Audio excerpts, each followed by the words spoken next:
We've got over 500 vehicle tests on this channel, and almost all of them have headlight tests, so if you want to see how the lights on your vehicle work, this is the right place to be. Looks like Chevrolet sent us a Trail Boss Colorado to drive. We already did a full 1-week road test on this in a separate video. If you haven't seen that, we'll have a link for that at the end of this video. This video only doing headlight test and night drive. This has a very, very unusual headlight system that nobody seems to be talking about, so it's a good thing you came to this video, because you need to see how it works, or doesn't work, as the case may be. So as it gets a little bit darker, we'll be taking a look at these headlights first. Alright, number one, you notice it's not quite dark yet. I need some light to demonstrate some things in the cabin as far as light controls go. First thing you notice is the headlights are not on. And the reason the headlights are not on is because they cannot be on unless the engine is actually running. That's right. Now that brings us to number two. When you get in a truck, you want to turn on the headlights. Usually there's a dial down here, on, off, parking lights, whatever, or something on the steering column stalk. Nothing. Zero zilch. In fact, there's no buttons or controls anywhere you can see in this vehicle. None. So what's the secret? Well, first you have to turn the vehicle on.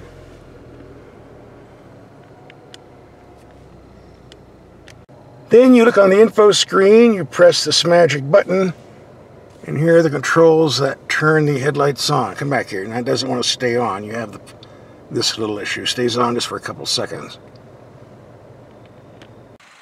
Now the headlights are on, but there's more. You happen to turn the engine off before you turn the headlights off. Yep, you're going to hear that. It's never going to stop. And these headlights are never going off. So you say, well, turn them off. Okay, well, you can't because there's no switch. You have to turn the vehicle back on.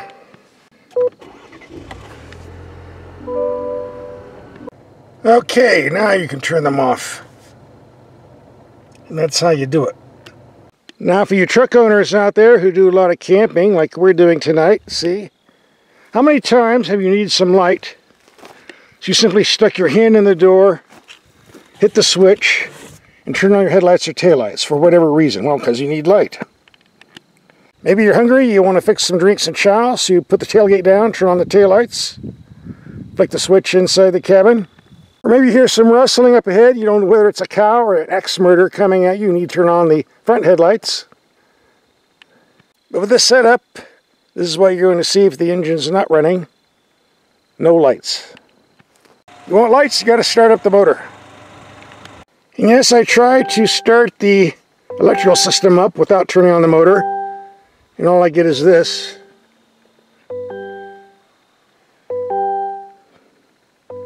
Can't turn on the lights unless the motor's actually running, apparently. Now, why are they doing this? I suspect it's to save money. If you put a knob down here, it costs a few bucks. Let's say $5 a hit, and if you make 1 million trucks over so many years, it's $5 million you save. But surprisingly, we do get a volume knob for the radio, and we do get a fan speed knob and a control temperature knob, so you didn't cheap out on all the knobs, fortunately. So if you have any thoughts or advice about this, say something in the comment section down below, and share this on Facebook and other social media. I don't use other social media, but you can pass this along if you like. Might be useful to somebody.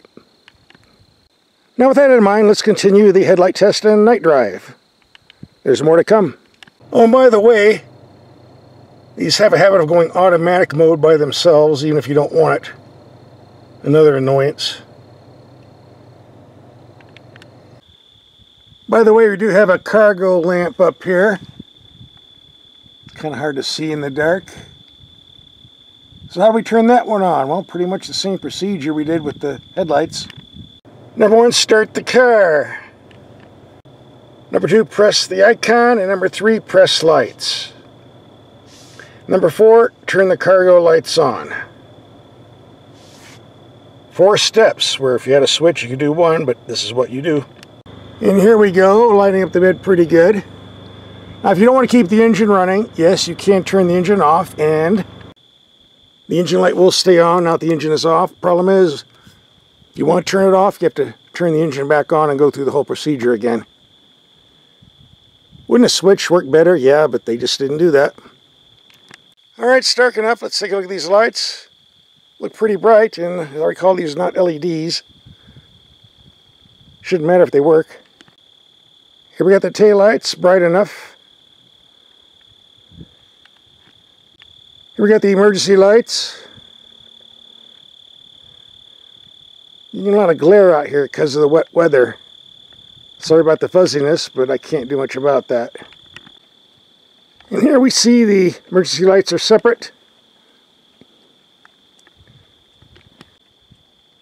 Alright.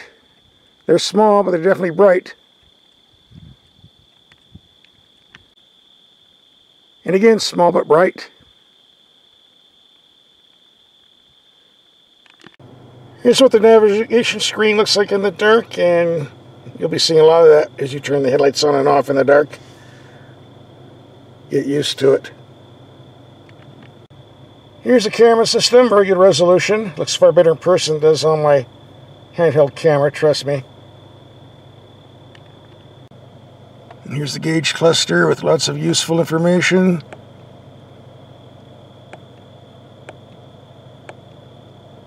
Although I never was able to find the tire pressure readings, I guess we don't have anything like that here. Couldn't find it in the owner's manual either. If you get a flat, you'll get the warning light, don't worry. Anytime you turn off one of the safety nannies or the traction control, you get a light telling you it's disconnected, and that's fine, but why does it have to be the color orange? The same color as the very serious lights, like the check engine light or you got a flat light? They need to be a different color, like this green one over here. Gets very confusing. Most of the other controls light up pretty good. The two cabin lights are pretty strong, light up everything real nice. Got several in the front and in the back. And if you watch my videos, you know I cannot stand auto-dimming mirrors unless they have a disconnect switch. I don't want to be driving heavy city traffic with blacked out mirrors. It's not safe, but here's a simple manual system. Perfect. That's all we need. Alright, for the headlight test, we have the low beams on a wall 33 yards away. Very good height, way over the bushes. Pretty strong in the middle. Alright, let's go to long distance. High beam, low beam. If I reach over and turn the lights off.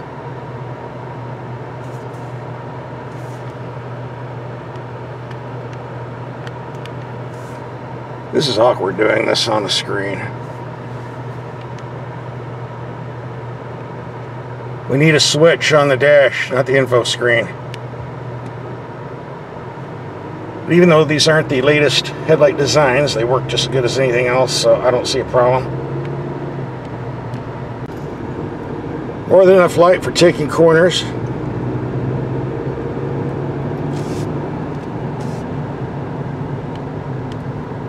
So just light up some freeway signs. Definitely reaches out. In the dark, dingy street. Got a lot of cats and dogs roaming around. High beam. Low.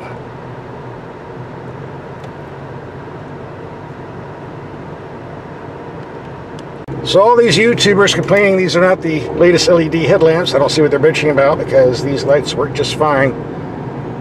I don't see any reason to change. That concludes our night driving headlight test. I'd say these are pretty good for not being LEDs, and if you want to see the entire one-week road test we did with this new 2.7 liter turbo engine that's new for the Colorado 2023, just click and watch.